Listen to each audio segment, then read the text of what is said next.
অবশেষে মিনা তৈরি হয়ে গিয়েছে। সাগরের সাথে একটু পরে বের হবে বিদেশে যাওয়ার উদ্দেশ্যে। মিনাকে আজকে দেখার মতো করে বউ সাজানো হয়েছে। তার মাথায় একটি ডায়মন্ডের তাজ পরানো হয়েছে এবং তার যে শাড়িটি পরানো হয়েছে সেটি খুবই ভারী। মিনার খুবই অস্বস্তি হচ্ছিল। সাগর শখ করে মিনার জন্য এসব কিনে দিয়েছে। মিনার ইচ্ছা না থাকলেও তাকে এগুলো পরে সাজতে হয়েছে,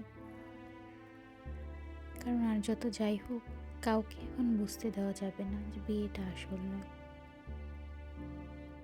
সবার আগে এখন বিষয় হচ্ছে সাগরের মার কাছে যাওয়া। তো এই বলে মিনা নিজেকে সান্ত্বনা দিচ্ছিল যে আর 2 দিন পরেই সব নাটক বন্ধ হয়ে যাবে, তাকে আর মিথ্যা নাটক করতে হবে না। যাই হোক, মিনার সাথে ফটোশ্যুট করার জন্য দিয়া এবং তার ভাবিও চলে এসেছে।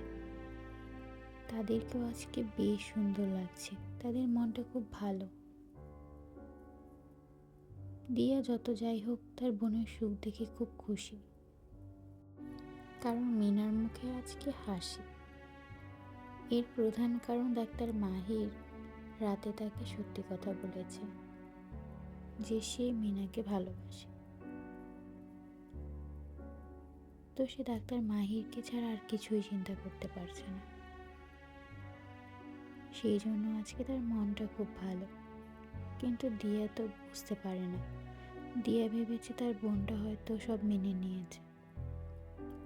তো এই খুশিতে সবাই সেজেগুজে এসে পড়েছে ফটোশ্যুট করার জন্য।